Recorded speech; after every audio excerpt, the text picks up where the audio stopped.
O podcast que você ouve agora é uma produção da Central 3. O podcast que você ouve agora é uma produção da Central 3.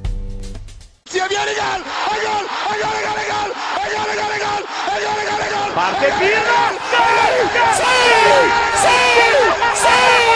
¡Qué vittoria!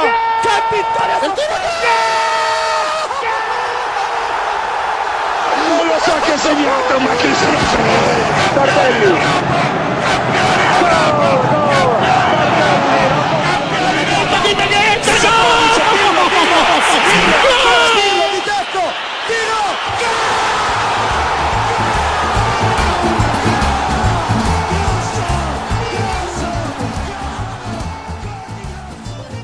Olá a todos, sejam muito bem-vindos a mais uma edição da Culturepedia, podcast, videocast, do jeito que você conseguir, do jeito que você quiser, se você estiver escutando a gente, se você estiver assistindo a gente, seja muito bem-vindo. Temporada voltando na Itália, né? Muitos amistosos de pré-temporada, alguns muito bons, outros nem tanto, mas os jogos à Vera vindo daqui a pouquinho. Então nessa edição a gente vai falar muito sobre mercado, que enfim deu uma aquecida, né? A gente falou de mercado na última edição aqui, não tava lá grandes coisas, né? Aqueles movimentos ainda muito embrionários, muita conversa. Começou a desenrolar um pouquinho mais do mercado, então a gente vai falar aí sobre 5 jogadores. Não vou adiantar quem são ainda não, mas a gente vai focar em 5 movimentações de mercado, mas também vamos falar muito sobre a Copa da Itália, porque a Copa da Itália começa já neste final de semana. A gente está gravando numa quinta-feira, dia 14 de agosto. A Copa da Itália volta na sexta-feira com muitos jogos. Tem 4 jogos na sexta, 4 no sábado, 4 no domingo, 4 na segunda. Não vai dar tempo de falar sobre todos eles, mas a gente vai escolher alguns aí para a gente falar. Não vai dar tempo de falar sobre todos eles aqui, mas na Sportnet todos os jogos serão transmitidos. Então assim, se você olhar lá a tabelinha da Copa da Itália, que inclusive a gente vai trazer daqui a pouco, e falar assim, mas eu quero ver esse diferentão aqui. Pois não, meu amigo, você vai conseguir assistir. Mas eu quero ver jogo de time grande. Vai ter também, vai ter Milan e Bari. Então assim, o que você quiser de Copa da Itália vai estar disponível, vai estar a seu alcance. Como eu disse, a gente vai falar um pouquinho sobre a Copa da Itália aqui e sobre o mercado. É claro que eu não estou sozinho nessa, estou sempre muito bem acompanhado pelos meus fiéis escudeiros Caio Bittencourt e Nelson Oliveira. Caio, inclusive, vai participar de algumas transmissões da Copa da Itália, então eu já vou dar esse gancho para você, Caio, para você vender seu peixe aí e dizer em quais jogos o pessoal pode te encontrar nessa rodada de abertura aí, nessa rodada de 32 avos da Copa da Itália. Bom dia, boa tarde, boa noite. Olá a todos, e quando nós estaremos em 2 jogos, quando eu digo nós, estaremos eu e Aldo Luiz, que repetiremos a dupla nesse fim de semana, primeiramente no sábado para um gostoso Como e Südtirol, que é um confronto interessante do Como, que é um dos que mais gastou no mercado até aqui. Vamos falar dele, sobre uma dessas contratações dessa edição, e um Südtirol do queridíssimo Fabrício Castori, o homem que colocou Carpi Salernitana na Série A. Teremos também a estreia fora de casa do Pisa de Alberto Gilardino contra o Cesena, um confronto interessante que já foi mata-mata da Copa Itália passada, que deu Cesena. Será que dessa vez se repetirão? São respostas que nós daremos. Primeiro, Como e Südtirol no sábado, 1h30 da tarde, no YouTube do Sportnet. Já se inscreve no canal, já dá aquele sininho, já ajuda nós, ajuda todo mundo. E siga também a Culturepedia, claro.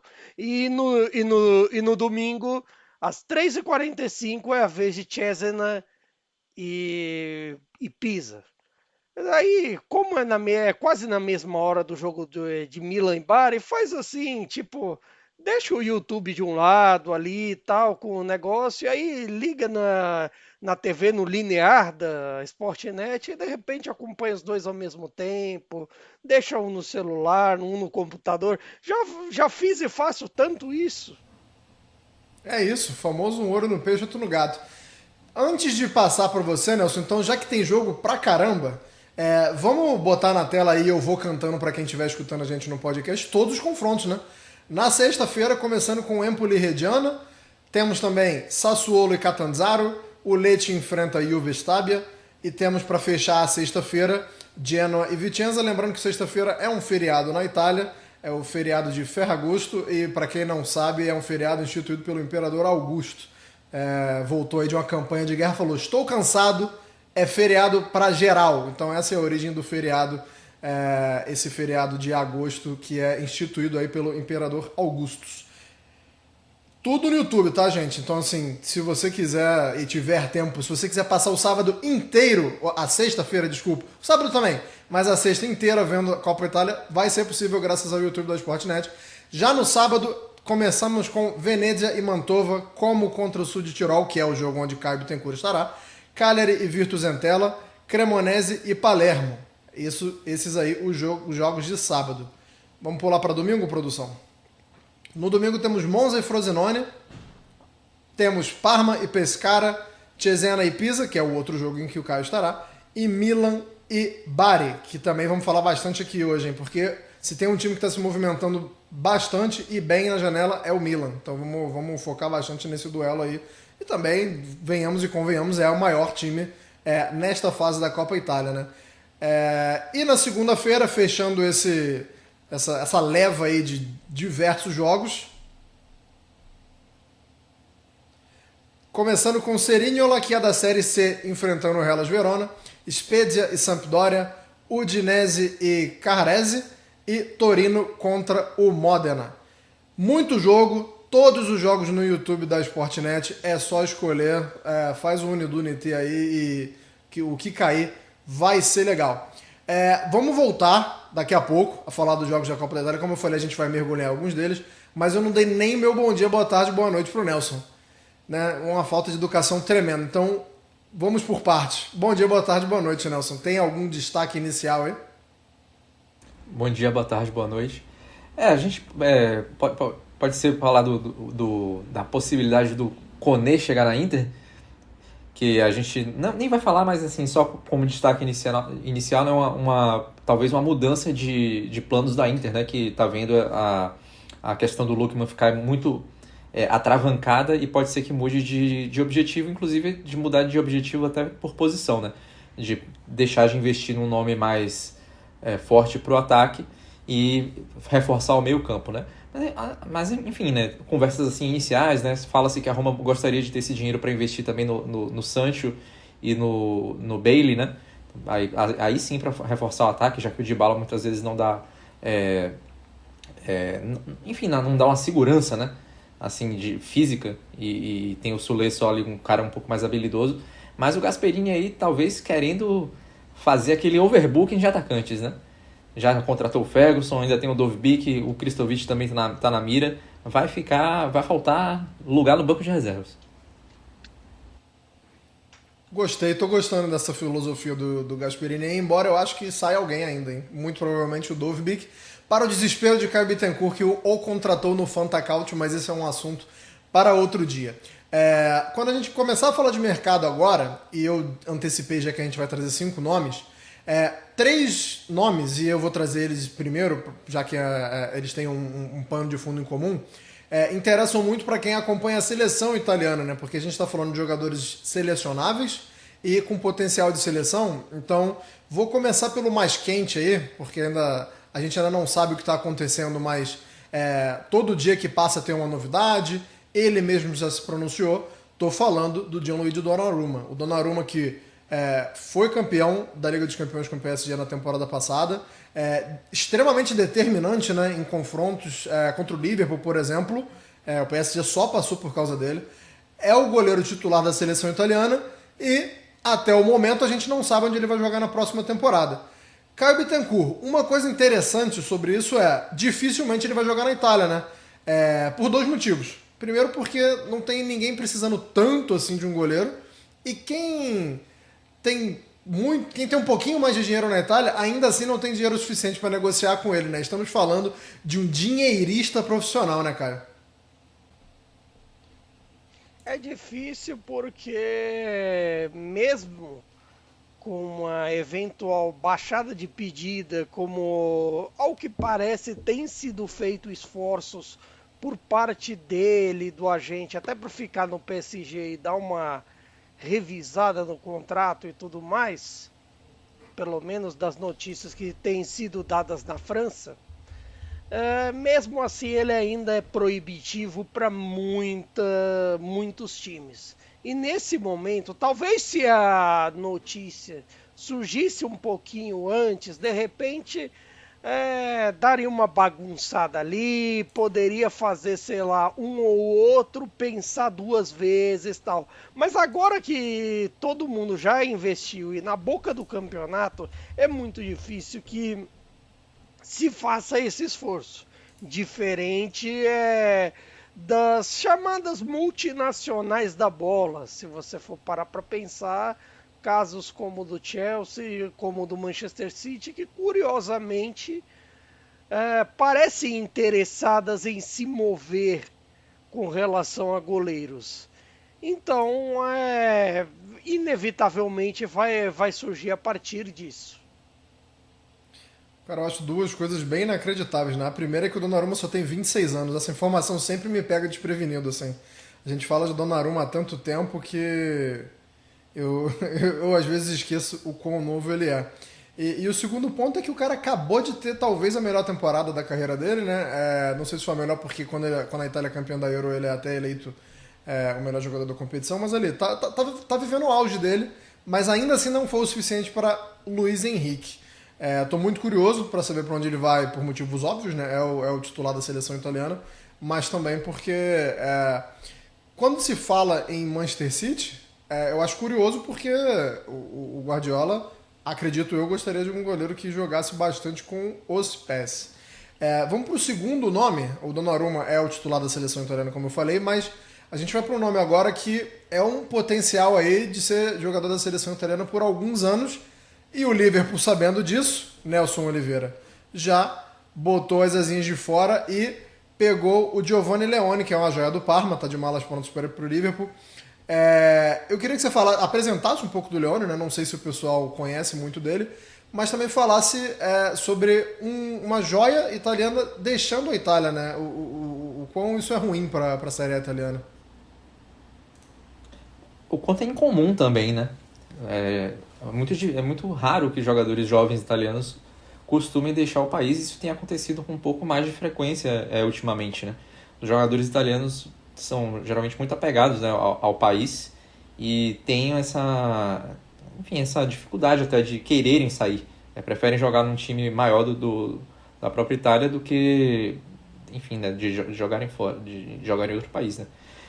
Mas enfim, acho o problema para a seleção italiana assim, no curto prazo, né? Se a gente for pensar, enfim, a Itália tem muitos zagueiros, né?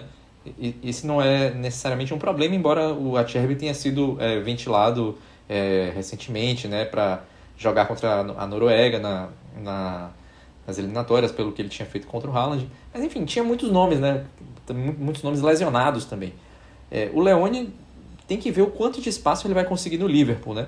Porque na Inter, por exemplo, que era o time que parecia um pouco mais perto dele, ele teria esse espaço, muito provavelmente, até no lugar da Acerbi, que já está um cara bem mais veterano, né, caminhando ali para o final de carreira. E a Inter, inclusive, tem a opção de encerrar o contrato da Acerbi com antecedência, sem pagar multa, né?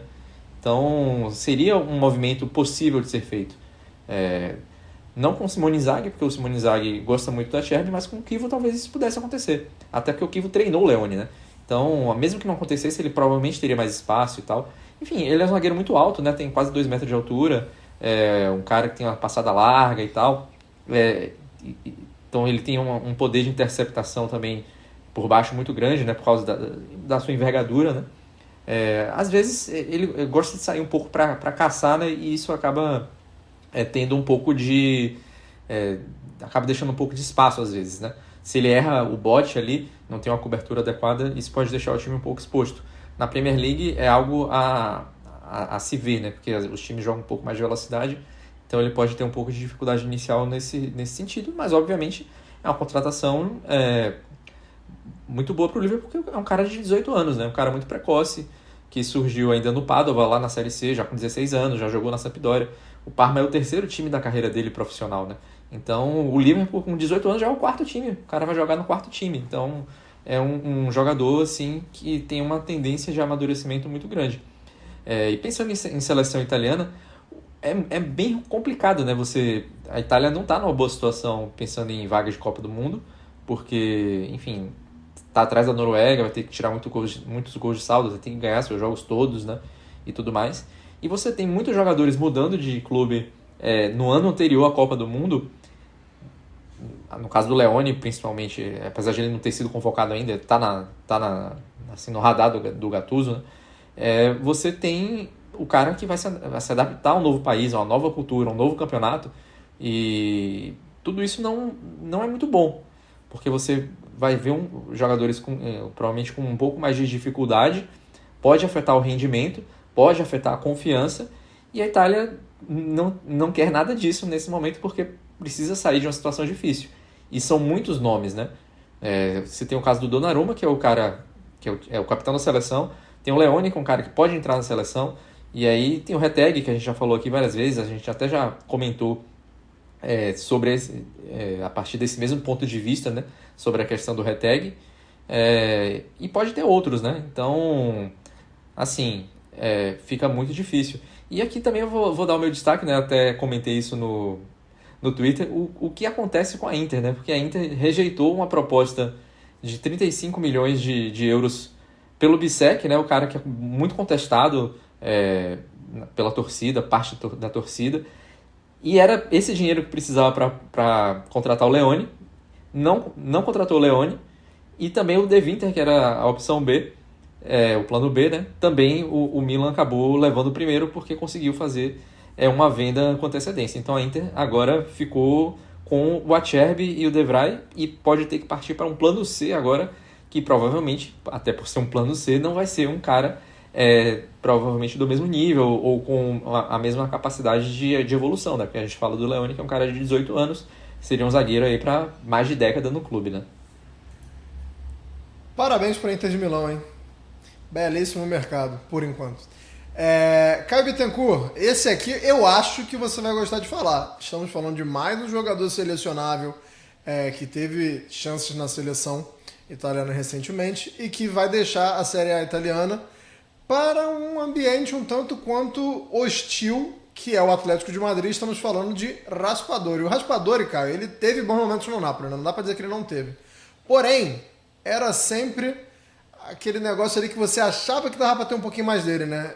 Mesmo quando ele ia bem, faltava aquela consistência.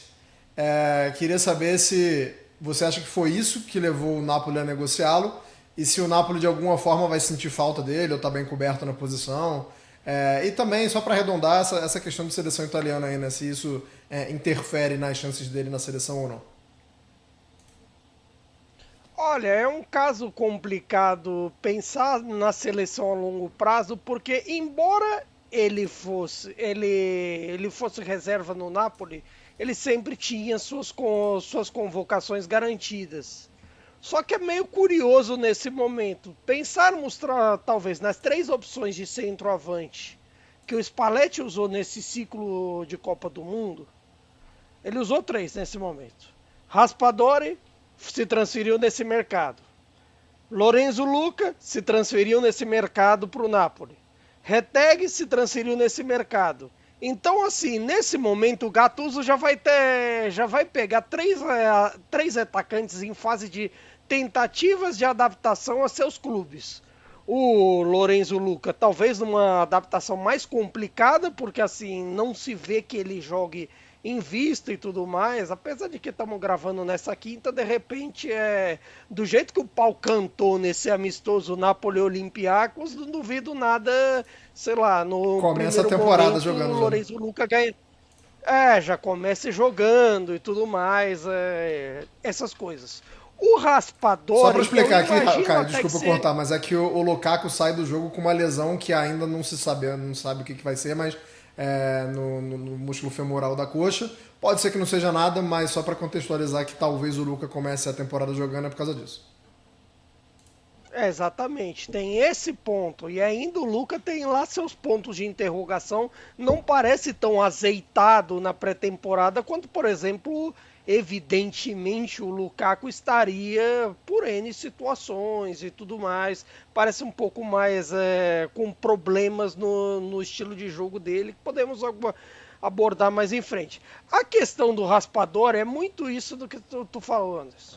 É muito isso de, sei lá, faltar alguma coisa, ainda que até, parafraseando o meu querido amigo Nicolas, do Napoli Zone Brasil, assim, todos os gols que ele fazia acabavam sendo gols decisivos, gols em momentos importantes, gols que ficam na memória, tipo os gols da campanha de 22-23, os gols de vitória da campanha de 24-25, dos dois títulos. Então, de certa forma, vai ficar um carinho e tudo mais, mas fica uma sensação de que poderia ser um pouquinho mais. Mas isso se dá por duas coisas. Uma, pela dificuldade dele no encaixe em boa parte dos esquemas do Napoli.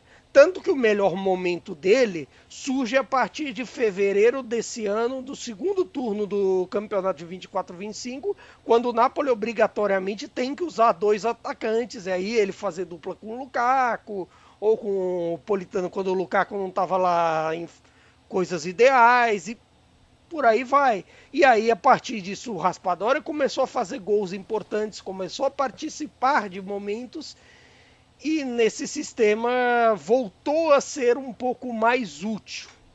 O que ele não era, por exemplo, quando tinha que jogar na ponta, seja na esquerda ou na direita, o que ele não era como ponta de lança e menos como centroavante. Mesmo como falso 9. O que nesse caso, para o Atlético de Madrid, que costuma usar dois atacantes, quase sempre nesse esqueminha, pensando no de 24-25 com Griezmann e Julian Álvares, de repente numa rotação, ele pode ser útil. Embora que ele talvez não jogue titular em toda a rodada, pode ser um bom momento. E até foi por conta disso que ele pensou em sair, que o Conte disse que assim, que foi um pedido do jogador sair e tudo mais, porque a saída dele já era relativamente anunciada já desde janeiro, quando janeiro, só no drama e tudo mais, que o Napoli acabou não contratando ninguém, que aí seguraram ele. Agora foi difícil de segurar. Raspador aí pros mais antigos, praticamente o Tupanzinho, né? Era o melhor do time? Não era, né?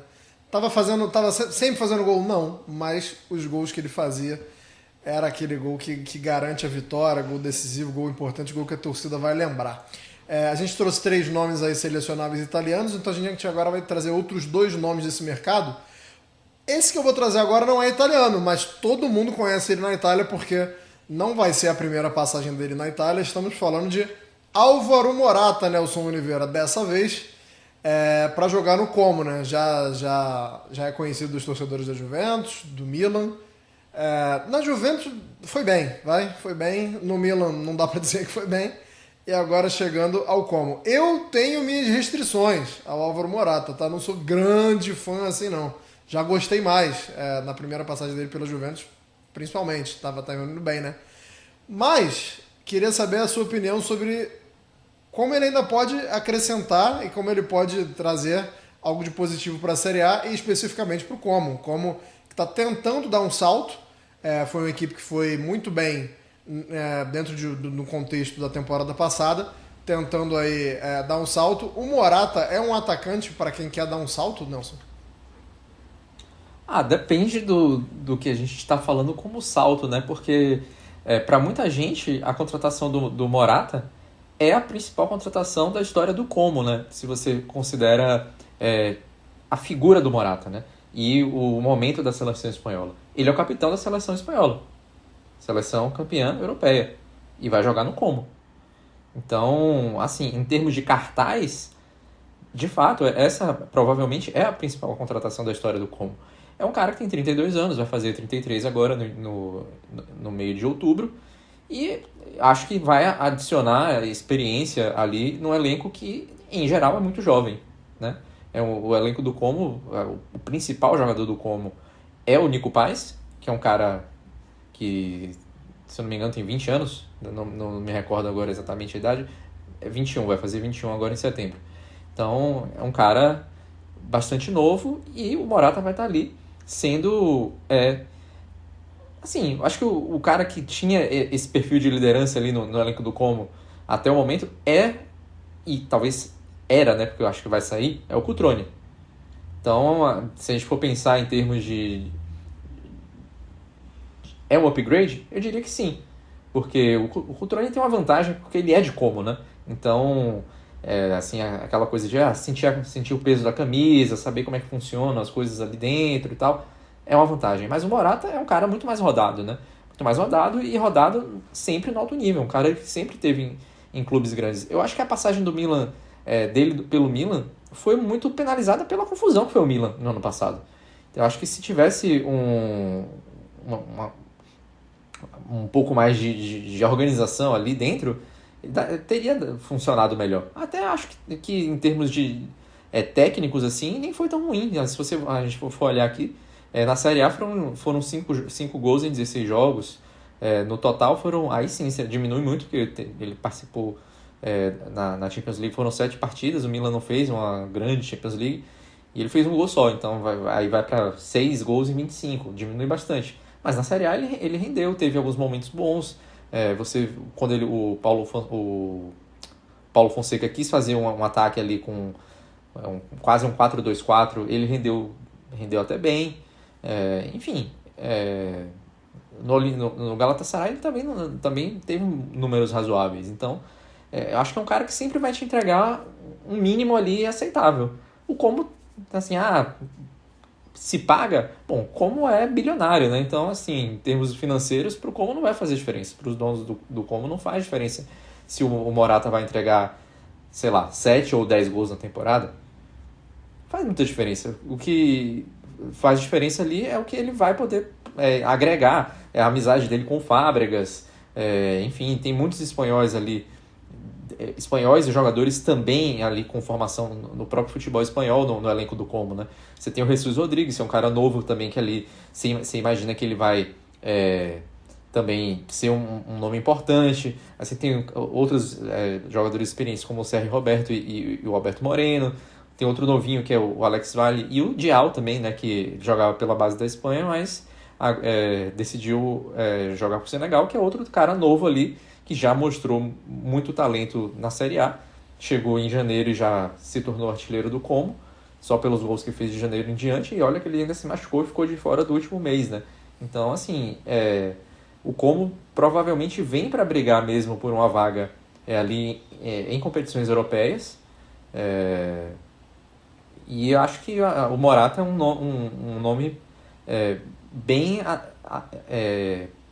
Sim, acho que bem útil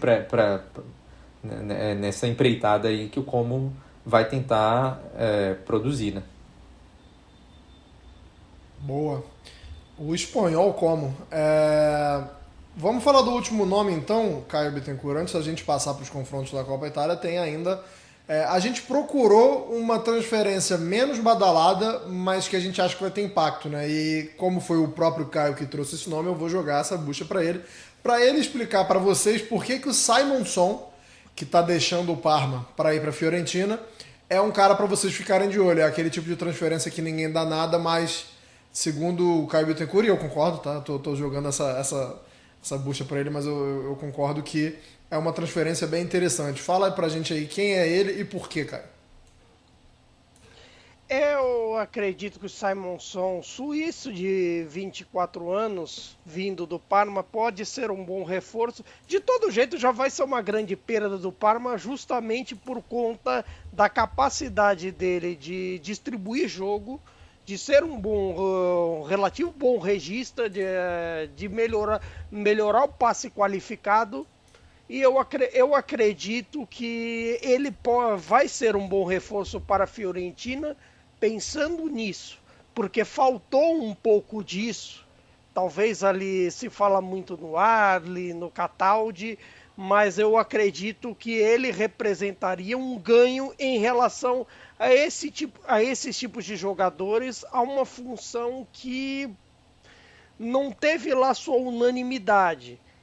Seja com o Cataldi ou Arli que eu citei, como também até em outros ao longo da temporada, como o Fagioli, como o Richardson, como outros atletas que lá estiveram. E eu acho que o Son pode ser melhor qualificado disso, especialmente agora trabalhando com o Pioli. Aí, fiquem de olho em Simon Son aí, é o nosso diferentão desses destaques do mercado até aqui. Vamos começar a falar de Copa Itália então, porque como a gente já citou no começo dessa edição, são muitos jogos. A gente vai focar em 4 jogos, tá? Em 4 confrontos. Para começar por Monza e Frosinone. Um dos principais motivos pelos quais a gente escolheu esse jogo, eu já vou jogar isso para você, Nelson, é que o Monza caiu da temporada passada, né? Agora vai disputar a Série B, mas jogava a Série A até a temporada passada. E a gente viu alguns jogadores sendo dispensados, né? Muitos, inclusive, os veteranos, assim, os principais nomes do Monza saindo. O Monza, que já fez um bom amistoso de pré-temporada com a Inter de Milão, inclusive. Eu assisti o jogo aí na Sportnet, foi 2-2 o jogo. Mas o Monza se despediu de muita gente e ainda tem uma galera nesse time do Monza aí, Nelson, com um potencial de disputar a Série A, né?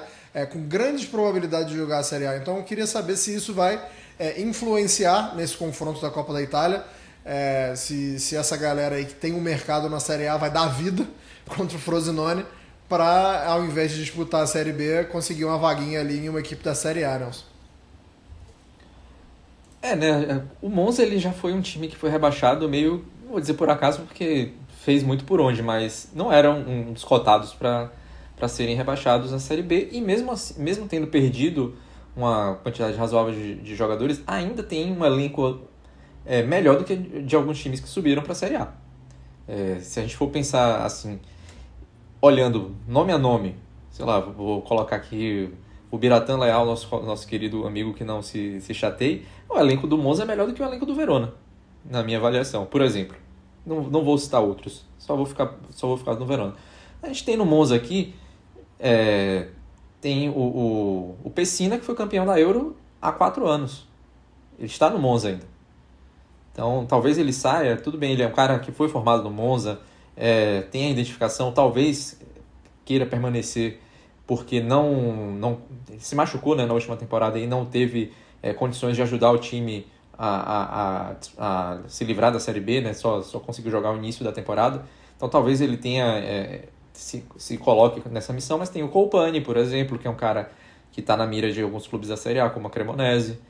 E, enfim, tem o Tio Ria, tem o Dani Mota, tem até o Petanha, que assim, eu não gosto muito, mas é um jogador que muitas vezes consegue seu espaço ali em times da Série A. Tem o Caprari. O ataque é um ataque muito forte para um time da Série B.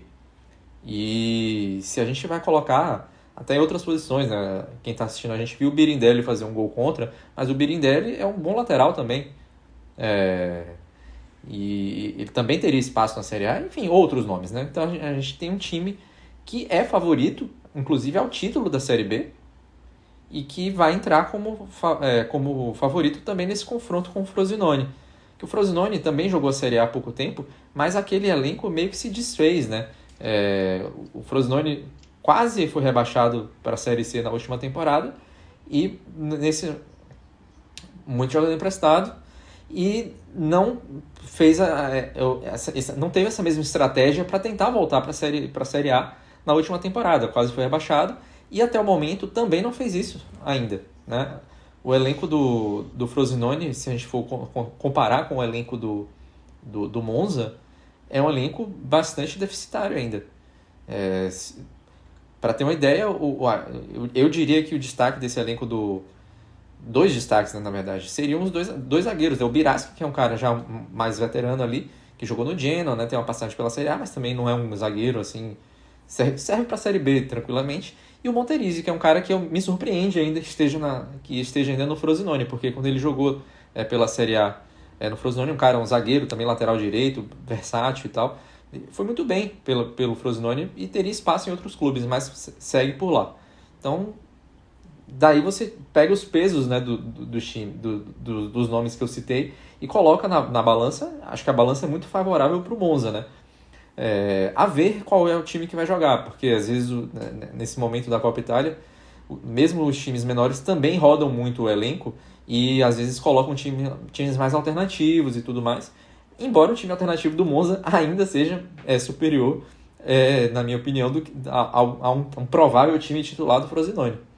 Então o Monza acaba sendo o favorito e acho que é um jogo que a gente vai poder ver um pouquinho do quanto o Monza vai poder se colocar como favorito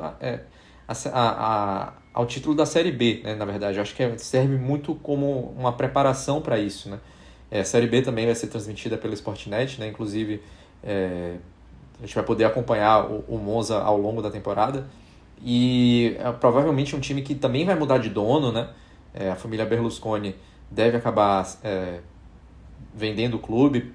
Fala-se que o Galliani, que é o atual administrador delegado, né, tipo CEO do Monza, também poderia voltar ao Milan. Então é um time que pode passar para as mãos de um grupo norte-americano. Então também é algo que a gente vai acompanhar aí ao longo desse ano. Já tem pouco norte-americano, né, na Itália.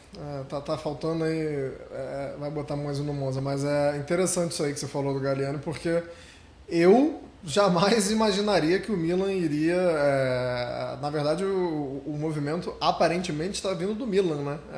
O Milan que está procurando o Galliani, só que pelo que eu li, pelo que eu procurei saber, o Galliani não gostaria de sair no meio do mercado, né? Porque ele está tentando ali ainda várias negociações com o Monza e acha que seria desleal da parte dele, mas que após o fechamento do mercado ele estaria aberto a voltar para o Milan. Quem diria? No bingo de 2025, eu não apostaria, não teria apostado no Galliani voltando para o Milan.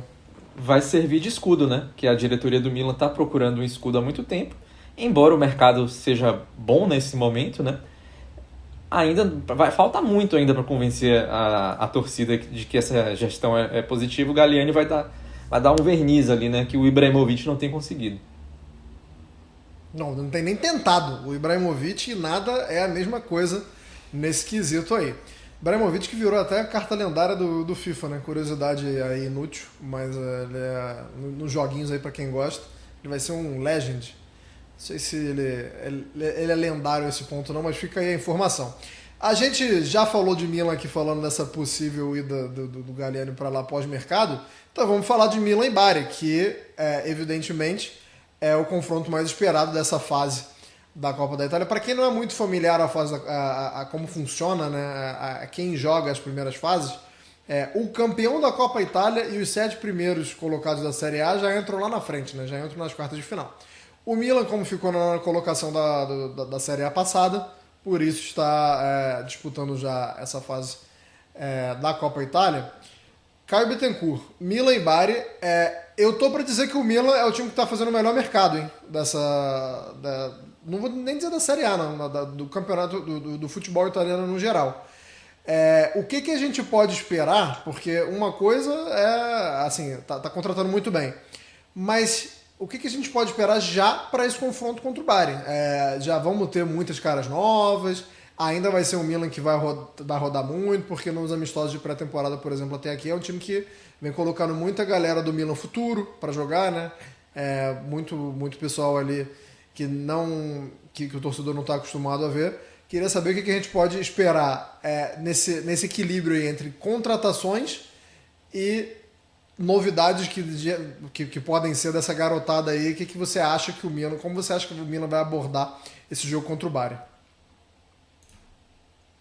É até difícil, assim, você imaginar uma formação titular, porque em vista os amistosos anteriores, não se deu nenhum tipo de esboço, não se nenhuma ideia clara. Por exemplo, se você pega quem entrou em campo desse duelo com o Chelsea que estamos mostrando na televisão, por exemplo, entrou o Terracciano, que deve ir para Cremonese na zaga, isso só de exemplo. Aí você teve Bartesaghi, você teve o Selemakers em função mais avançada, e por aí vai. E aí entrou tantas e tantas mudanças e tudo mais, e até por conta disso, é um pouco mais difícil você imaginar qual deve ser a formação. Mas dentro dessa ideia, é até curioso você ver que na Itália você costuma ter mais ou menos assim. Sempre que tem o calciomercato, você costuma ter os chamados tabelone de quem contratou, quem não contratou, os alvos e tudo mais, e eles acabam simulando os times que entrarão em campo. E assim, é curioso que boa parte deles, ninguém chega num consenso sobre qual será a formação do Milan a princípio, porque, por exemplo, vamos citar a da Gazeta. A da Gazeta fala do Milan com uma linha de 4, com uma ideia de 4-3-3. Aí já pensando, por exemplo, que o Atekami, vindo do Young Boys, e está praticamente fechado, jogaria na lateral, com o De Winter, o Pavlovic e o Tupião. Uma defesa quase toda renovada. Fora trinca de meio com Modric, Rich, Ashari e tudo mais. Para a ideia da Sky Sport, a ideia já seria outra, já seria um 3-1-4-2, aí uma variação do 3-5-2, ali com o Rich comandando ali a função de regista e sem grandes mudanças na defesa, mesmo com a chegada do De Winter. Então, assim, essa indefinição acho que vai ser a marca do começo, porque inevitavelmente o Allegri vai dar um jeito de saber qual o time. Eu imagino que, por exemplo, essa ideia da Sky seja mais próxima da realidade hoje, pensando nos amistosos até aqui, em todo o contexto. E a partir disso é que o Allegri deve fazer mudanças. Vale lembrar que o Allegri, ao longo de sua carreira no Milan, na Juventus e em outras passagens, ele sempre se caracterizou por ser um treinador camaleônico. Ele sempre teve capacidade de mudar de acordo com as suas peças ou com a falta delas para pelo menos tentar conseguir aquele 1-0 chorado dele, os sistemas defensivos fortes e tudo mais. Dessa vez, uma vantagem que ele vai ter que não teve no último trabalho da Juventus. Se promete e os nomes indicam que será um meio-campo forte.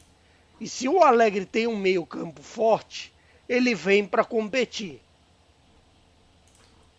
Também tô bem otimista especificamente com o meio-campo, mas ainda acho que precisa de um pouquinho mais de poder de fogo, né? Acho que Santi Giménez, eu gosto do Santi Giménez, tá? Mas acho que não à toa o Milan tá tentando aí um empréstimo do Højlund, parece até bem encaminhada a situação, ou se não der certo ir para cima do Vlahovic. Acho que, assim, em termos de ideia, o mercado do Milan tá muito bom, cara.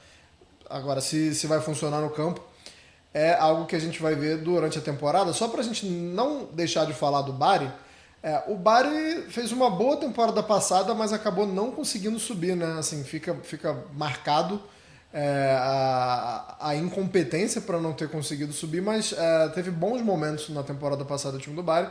Para quem não sabe, também é do De Laurentiis, né? O presidente do Napoli também é o sócio ali, eu não sei se ele é o presidente no Bari também, mas ele também tá envolvido ali no Bari. Não, é o Luigi que é um dos filhos dele.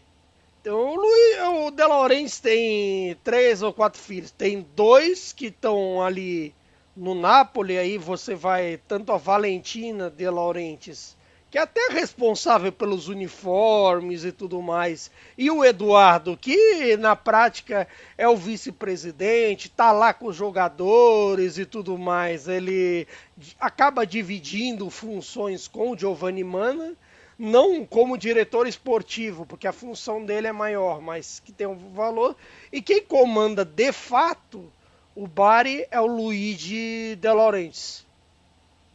Muito bem, cara, muito obrigado. E que bom que você citou aí que a Valentina é quem cuida dos uniformes, porque Eu fiz um vídeo, inclusive nas mídias sociais, tanto da Sportnet quanto da Cautiopédia, vocês podem ver lá, que eu fiz o top 5 dos uniformes que eu considero mais bonito para essa temporada do futebol italiano, e eu incluí o do Bari na 5ª colocação. Bom saber que tem o dedo aí da Valentina De Laurentiis, uniforme branco com risca de giz, bonito pra caramba. Se você quiser saber os outros 4 que eu nomeei aí, é só ir lá nas redes sociais. Falamos de Milan e Bari, então próximo confronto, Spezia e Sampdoria. Nelson, é um confronto interessante porque obviamente inclui a Sampdoria, que é um time muito popular, é um time que deu um enorme susto em sua torcida na temporada passada, mas também é clássico, né, Nelson? Queria que você falasse um pouco dessa particularidade aí também, da localidade, né, esse clássico aí entre Spezia e Sampdoria. A Sampdoria, você falou de incompetência do Bari. Incompetência também é uma boa palavra para ser utilizada para a Sampdoria, mas eu vou dizer que a incompetência do Bari foi um pouco proposital, porque se o Bari sobe, o De Laurentiis precisa se virar e vender um dos clubes, né? Porque não pode ser dono de 2 clubes na mesma divisão. Então isso seria um probleminha aí para ele resolver. No caso da Sampdoria, enfim, quase caiu para C, foi salvo porque o Brescia faliu, etc e tal, depois ganhou ali o play-out de forma até polêmica, né, com a Salernitana, e parece que vai correr risco essa temporada de novo, né? A Sampdoria é curioso, né? Porque, enfim, como você falou, é um clássico, né? Um clássico da Ligúria, né? O Spezia e a Sampdoria são times da Ligúria, e a gente vai chegar raríssimas vezes, talvez seja até uma das primeiras, né, nesse período agora recente, de que o Spezia vai chegar como favorito absoluto nesse clássico, porque o elenco da Sampdoria é bem deficitário. Se a gente for colocar aqui como os principais jogadores, eu diria até que é o Liam Henderson, né, que chegou agora do Empoli, provavelmente a principal contratação que a Sampdoria fez para essa temporada, meio-campista escocês. Mas depois dele é o De Pauli, capitão do time. Aí você tem o Lorenzo Venuti também, já jogou na Fiorentina e tal, outro lateral. Mas é um elenco que está devendo muito, né? Assim, se a gente for colocar, também tem o Máximo Coda, né, que é o principal artilheiro da história da Série B e tal, mas ele vai fazer 37 anos, né, um cara já bem mais rodado, já talvez não vai jogar tanto, assim, porque a Samp foi atrás do Marvin Tune, né, que era jogador chegou a jogar no Frosinone pela Série A e tudo mais, mas é um elenco que fica devendo demais, né?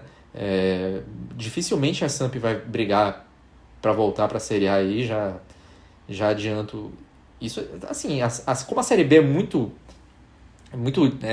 equilibrada, não dá para descartar, né? Se a gente vai ver a diferença de pontos entre os times que se classificam para os playoffs de acesso, do 8º até o 3º colocado, e a diferença dos que vão disputar o play-out, né, que é ali o 18º e o 17º, muitas vezes é muito pequenininha. Então, às vezes você tem uma sequência ruim, cai bastante, mas você consegue manter, acaba ali tendo a chance de subir.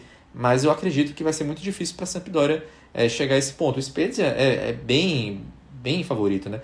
Só para a gente colocar, tem jogador de seleção italiana no Spezia, né? Tem o Salvatore Esposito, tá lá no Spezia ainda.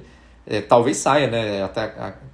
Enquanto a gente tá gravando aqui, vi uma notícia de que o Besiktas seria interessado nele e tudo mais, mas enfim, ainda está lá, vai jogar. Essa partida vai estar disponível, né? Melhor dizendo, que a gente não sabe se o Luca D'Angelo, o treinador, vai colocar ele em campo, mas o Spezia tem bons jogadores, né?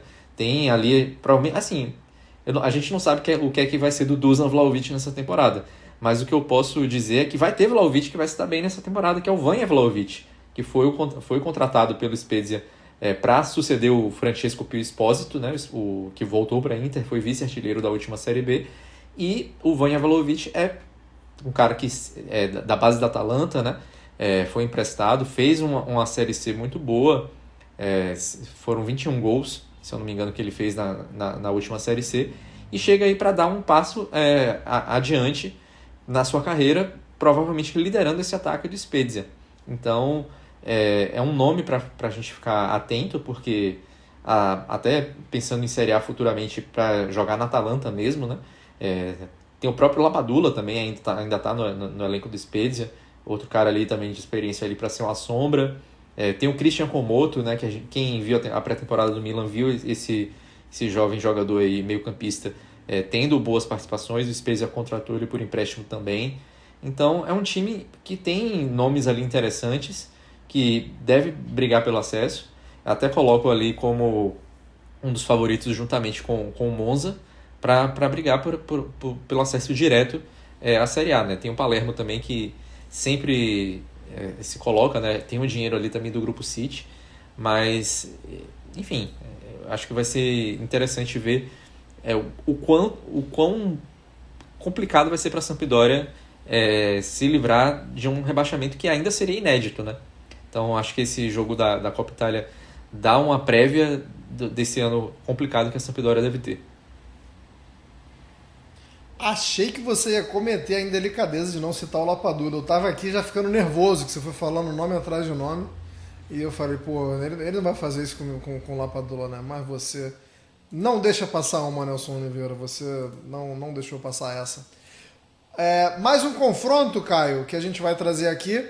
E assim como eu comecei a introdução do confronto Milan e Bari falando que a gente estava falando do Milan por causa do mercado do Milan, temos outra equipe da Série A fazendo aí um mercado interessantíssimo. Estou falando do Torino. O Torino que começa a sua campanha na Copa da Itália enfrentando o Modena. A gente já falou de uniformes aqui, achei o uniforme do Modena feio demais. O uniforme reserva do Modena, inclusive, parece um pijaminha, porque tem aí como um símbolo o Modena um pássaro, que eu não sei se é um canário, parece um canário, mas eu não sou um especialista em pássaros. É um canário, Nelson está confirmando, e é cheio de canarinhos assim, parece um pijama. Mas falando sobre o Torino, que é o carro-chefe desse confronto, Caio Bittencourt, queria que você falasse aí das expectativas desse começo de temporada. O Torino que, para quem se lembra da temporada passada, teve um bom início de temporada, chegou a liderar a Série A depois de alguns anos, depois de muitos anos sem liderar, depois de praticamente 40 anos ali que não liderava, e depois caiu. Tem agora o gás necessário para manter, Caio Bittencourt? Se começar a temporada bem, vai ter ali mais uma espécie de reposição, vai ter um pouquinho mais de gás? Olha, assim, primeiramente sobre esse confronto com o Torino do Baroni e tudo mais, considerando o calorzinho que o Modena deu no Napoli na temporada passada, vale lembrar que o Napoli na temporada passada esteve no papel em que o Milan está hoje, assim, considerando a maneira que é a Copa da Itália nos últimos 15, 20 anos, em que os 8 primeiros já entram nas oitavas, acaba sendo uma aquilo que a gente sempre diz de os grandes serem as grandes forças sempre estarem garantidas nas oitavas. Normalmente quando alguma delas tradicionais fica fora, fica meio estranho no ninho. É o caso do Milan nessa temporada, foi o caso do Napoli, e o Napoli basicamente teve que depender dos pênaltis para passar do Modena. E vale isso para o Torino, vale um sinal de alerta, porque, sobretudo, é um time muito novo do Torino. É uma ideia nova, é uma ideia, de repente, com mais ofensividade que os últimos trabalhos, tudo mais. Tudo bem que o trabalho do Vanoli foi interessante, mas ele cansou da falta de ambição. E, de certa forma, dá para dizer que esse é o mercado, assim, pelo menos cravando que esse é o mercado mais ambicioso do Torino de Urbano Cairo há um bom tempo. Porque se você presta atenção, você tem jogadores que vieram para ser titular, que vieram para jogar. É o caso do Abuclau, que é um bom reforço vindo do Toulouse. É o caso do Anjorin, que é um jogador bem interessante vindo do Empoli. É o caso do Franco Israel, que eu acho que é uma boa substituição ao Milinkovic-Savic. O Ngonge assim, depende, porque assim, teve lá um momento ou outro no Napoli, mas assim, o que se espera é o futebol dele no Verona, e o Cholito Simeone, que é sujeito a tempestades. Ele vai muito de épocas. Tem épocas que assim, que ele é um artilheiro indomável. Tem épocas que talvez ele não vê a cor da bola. Então, assim, o Torino, para mim, é uma grande expectativa. É um grande mistério que eu quero que nós vamos desvendar ao longo da temporada. Espero também um saudável do Van Zapata, né? Se o Zapata estiver bem também, acrescenta muito aí, mas tem tido algumas temporadas aí de... Não tá indo tão bem assim. Se ele estiver saudável, é um ótimo nome aí para complementar e até para liderar esse ataque aí. É isso, galera. Vamos passar de novo então pelos confrontos aí, só para caso a gente... caso você tenha chegado no meio do programa. Só relembrando, o Sportnet vai transmitir todos os jogos da Copa da Itália, então eu vou dar mais uma passada aqui de sexta a segunda. Serão 16 jogos, é jogo pra caramba, dá pra você assistir todos no YouTube. Então vamos lá cantar esses jogos de novo. Sexta-feira começando com Empoli e Reggiana, depois Sassuolo e Catanzaro, Lecce e Juve Stabia, Genoa e Vicenza. Reforçando, tudo no YouTube e alguns jogos também na programação linear da Sportnet. Passando para o sábado, temos Venezia e Mantova, Como e Südtirol, Cagliari e Virtus Entella, Cremonese e Palermo. Pô, dava pra gente ter falado de Cremonese e Palermo também, né? Mas é muito jogo, mas confia em mim, vai ser interessante também. Não tivemos tempo, mas se você tiver tempo, assista aí Cremonese e Palermo, vai ser legal. Jogos de domingo, Monza e Frosinone, Parma e Pescara, o Spezia recebe, o Cesena recebe o Pisa, o Milan enfrenta o Bari. Falamos bastante desse último confronto, também do Monza e Frosinone. E na segunda-feira temos aí o Cerignola contra o Hellas Verona, o Spezia contra a Sampdoria, o Udinese contra a Carrarese e o Torino contra o Modena. Só corrigindo uma informação que eu passei no meio do programa, eu falei que as equipes, que os 8 cabeças de chave, eles entram nas quartas de final da Copa da Itália, eles entram nas oitavas de final, tá? Não nas quartas. Só essa correção aí. Muito obrigado a todo mundo que acompanhou a gente até aqui. Na próxima edição, geralmente a gente grava quinzenalmente, gente, mas dessa vez a gente vai gravar com intervalo de uma semana, porque a gente quer gravar um guia antes da volta da Série A, né? Tem muita equipe aí pra gente falar da Série A que a gente não falou hoje, então a gente vai tentar passar por todas elas na próxima semana, em um guia mais completinho aí, falando de chegadas e saídas, expectativas, quais os pelotões que a gente acha que vão ser a tônica da Série A. Então, não nos vemos e nos ouvimos daqui a 15 dias. Dessa vez, nos vemos e nos ouvimos daqui a uma semaninha, beleza? Espero que vocês curtam muito os jogos da Copa da Itália. Muito bom ter a temporada de volta. E nos vemos e nos ouvimos daqui a uma semana, beleza? Arrivederci e tchau.